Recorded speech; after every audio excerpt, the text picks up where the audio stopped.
আসলে মানুষকে বোকা বানানোর যে কত উপায় রয়েছে তা মনে হয় স্মার্টফোন কোম্পানিরা ভালোই জানে। কারণ ওপো কিন্তু দুর্দান্ত ভাবে ধুমধাম ভাবে কিন্তু লঞ্চ করে দিয়েছে তাদের ওপো A60। আমরা বাংলাদেশের বাজারে 23 থেকে 25 হাজার টাকার মধ্যে কিন্তু অফিসিয়াল ভাবে পাচ্ছি। আর এই বাজেট রেঞ্জে কিন্তু তারা যা যা অফার করেছে, আপনার 8 GB র্যাম, 50 মেগাপিক্সেলের ক্যামেরা সেটআপ, 5000 মিলি একটি ব্যাটারি, 5 হোল যুক্ত একটি ডিসপ্লে, সবকিছুই শোনার পর আমাদের ওটিপি টিমের মুখে যে হাসিটা ফুটলো সেটা ছিল এক প্রকার সোনায় সোহাগা। তখন এর চিপসেট এর ডিসপ্লেতে নজর পড়লো, তারপর আর কি আমাদের টিম ওটিপি নেমে গেল ময়না তদন্তে। স্মার্টফোনটির ব্যাকের ডিজাইন কিন্তু অনেকের ভালো লাগতেও পারে, আবার নাও লাগতে পারে। এটা কিন্তু অন্য 10টা স্মার্টফোনের মতনই আপনার পলিকার্বনেট ব্যাকে ব্যবহার করা হয়েছে এবং এর ব্যাকে থাকছে ক্যামেরা মডিউল। স্মার্টফোনটিতে কিন্তু আরো থাকছে আপনার IP54 এর মতন সার্টিফিকেশন। এই সম্পূর্ণ স্মার্টফোনটিকে ব্যাকআপ করার জন্য থাকছে আপনার 5000 mAh এর ম্যাসিভ একটি ব্যাটারি। আর বক্সে কিন্তু তারা প্রোভাইড করেছে 45 ওয়াটের একটি ফাস্ট চার্জার। এটি দ্বারা আপনি আপনার স্মার্টফোনটিকে 0 to 50% চার্জ করে নিতে পারবেন, ওটাও 30 মিনিটের মধ্যে। আর 5000 mAh ব্যাটারি ইউজ করা সত্ত্বেও স্মার্টফোনটির ওজন করা হয়েছে আপনার 186 গ্রাম, আন্ডার 200 গ্রামের নিচে বলতে পারেন। তাই এক কথা যদি ওয়েট ডিস্ট্রিবিউশনের কথা বলে আমার কাছে ভালোই লেগেছে। ভেবেছিলাম তারা ডিসপ্লে দিয়ে ভালো কিছু করবে, কিন্তু আমরা যখন একটু ময়না তদন্তে নামলাম তখন এখানে আমাদের হাসিটা একটু উল্টা দিকে ঘুরে গেল। কারণ স্মার্টফোনটি ফ্রন্ট আসলে আপনি 6.67 ইঞ্চের একটি IPS LCD প্যানেল পাচ্ছেন এবং এতে রেগুলেশন হিসেবে থাকছে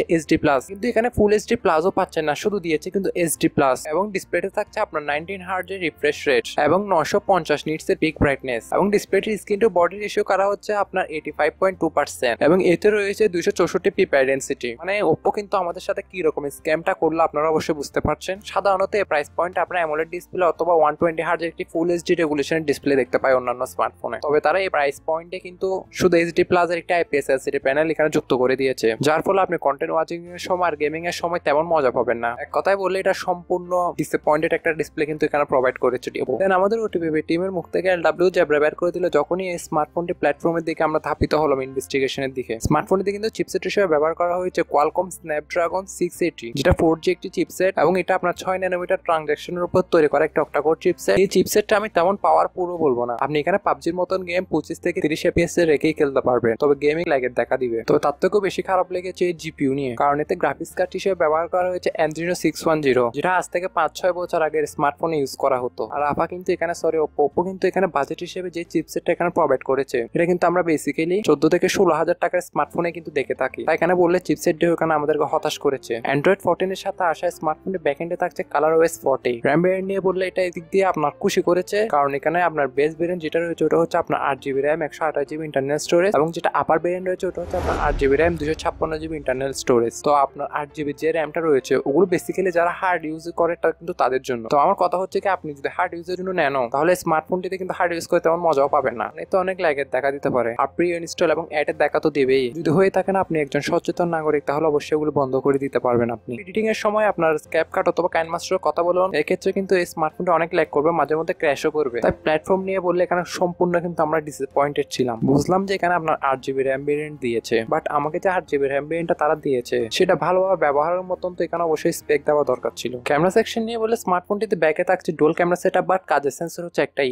প্রাইমারি ক্যামেরা হিসেবে থাকছে আপনার 50 মেগাপিক্সেলের মেইন সেন্সর, যার অ্যাপারচার 1.8 এবং সেকেন্ডারিতে রয়েছে 2 মেগাপিক্সেল একটি ডেপথ, এবং ব্যাক ক্যামেরা দ্বারা সর্বোচ্চ আপনি 1080p 30 fps এর ভিডিওগুলো শুট করতে পারবেন। তবে এটা এই প্রাইস পয়েন্টটা আপনি সম্পূর্ণ নেগেটিভ একটা পয়েন্ট বলতে পারেন, কারণ এই প্রাইস পয়েন্টটা অন্তত 4K তো আশা করা যায়। আর ব্যাক ক্যামেরা থাকছে না কোনো OIS অথবা EIS। আর সেলফিতে আসলে আপনি 8 মেগাপিক্সেলের একটি সেন্ট্রাল পাঞ্চল সেলফি ক্যামেরা পাবেন, ওটাও দ্বারাও আপনি 1080p 30 fps এর ভিডিওগুলো শুট করতে পারবেন। বাট আপনি যখন এই সেলফি ক্যামেরা দ্বারা ছবিগুলো তুলবেন, সেলফিগুলো নেবেন, তাহলে সেলফিতে কিন্তু অনেক কিছুর ঘাটতি দেখা দিবে। আর ব্যাক ক্যামেরা দ্বারা মোটামুটি দিনের আলোতে ভালো ছবিগুলোই তুলতে পারবেন, অন্ধকার এরিয়াতে পারফরমেন্সটা কিন্তু ড্রপ করে ফেলে। তাই ক্যামেরা কোয়ালিটি নিয়ে বললাম আপনারা যারা স্মার্টফোনটি ক্যামেরার জন্য কিনছেন সম্পূর্ণ তাদেরকে হতাশ করবে।